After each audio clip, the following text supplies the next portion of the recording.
This is kind of my life story, and it is about my life experiences that have made life lessons that have made me the person I am today. And this is about giving from your heart. About 6:30 that evening, after everyone else and I was sitting at my desk in my office, after everyone had left, I was sitting at my desk with a big smile on my face and decided it was time to go home. I was absolutely famished, as I had not eaten all day. I may have given up lots of vices in my life, but this is one vice that still had its hold on me. And like some of the other bad habits that I've enjoyed in my life, this one, while legal, could still get me in trouble with my wife and with my doctor. So you will understand why I can never tell them about that convenience store. Okay, just promise you won't rat me out. They sell my two favorite food groups, donuts and ice cream. Just the sound of the word donuts conjures up such love and devotion. Donuts and I have had a special relationship, and it's been going on for years. You see, I had a heart attack when I was 57 years old. My dad died of a massive heart attack at the young age of 46. You would think I would have known to take better care of myself, but no. I really got busted by my cardiologist, Dr. Lance Gould from the University of Texas Health Science Center. I was in for my annual checkup and found out that I had gained a few pounds since my last appointment, 15 to be exact. But who was counting? Well, he was. So there I was, half naked, sitting in the cold office when Dr. Gould came in, and I swear this is exactly what he said. Now, when I read this in Wharton, it didn't go over real good because there's a couple bad words here, tiny little bad words that everybody says every once in a while, but I don't know if they say that things in Wharton, whatever. And anyway, Richmond is much more progressive than Wharton's. So if these words offend you, there's the door you can leave. And I promise you, this is exactly what happened. So there I was, half naked, sitting in the cold office when Dr. Gould come in. I swear this is exactly what he said. Look at that fat belly hanging over your belt. I hear you've been eating those chicken shit candy-ass donuts.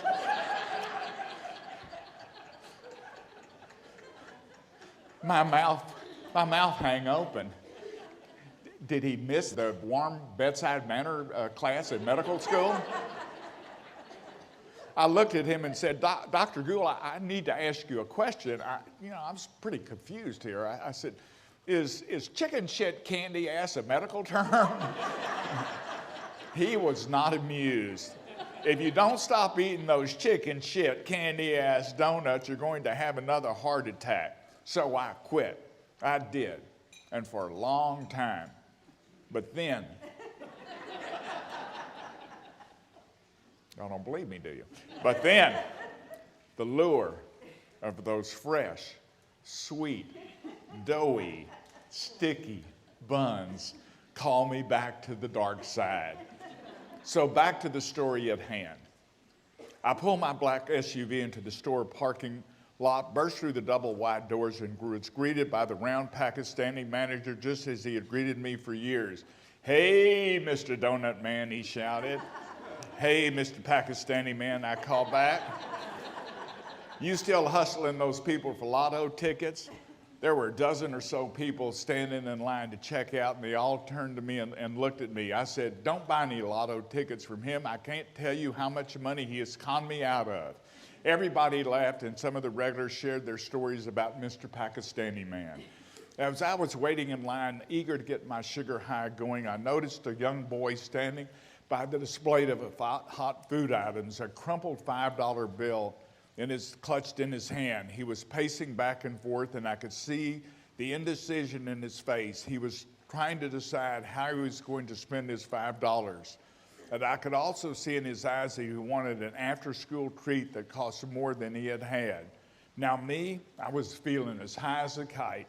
No drugs, no alcohol, just high on life. I turned to the young man and said, "Buy anything you want, it's on me." He looked at Mr. Pakistani man and nodded and said, "Mr. Donut Man means what he says. Get whatever you want." We all had big smiles on our face. He came back to the counter with cheese-covered nachos and big burrito. He was skinny as a stick. I had no idea where he was going to put all that food. I gave Mr. Pakistani man my credit card and found out that I had just spent $10.72. After I paid, the young man looked at me and said just simply, "Thank you." I said, "You're welcome, son. Now I want you to do me a favor. Go out and do something nice for someone else." As he walked out the door, there was another gentleman standing at the counter and getting ready to check out. He asked Mr. Pakistani man what had just happened. Mr. Donut Man here just bought that boy his dinner. The guy waiting at the counter turned to me and said, "You know, God is going to pay you back tenfold." I looked at him with a big smile on my face and I said, "You know what? He already has." If you want to hear some more, you're just going to have to buy the book.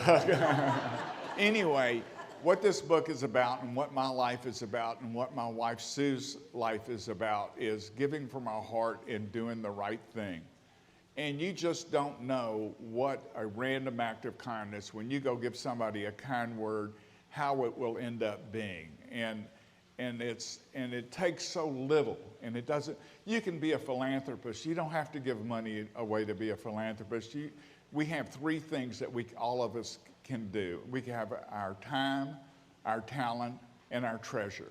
And any one of them qualifies you to do those things. So remember, a coward dies 1,000 deaths, a brave man only one. Thank you so much.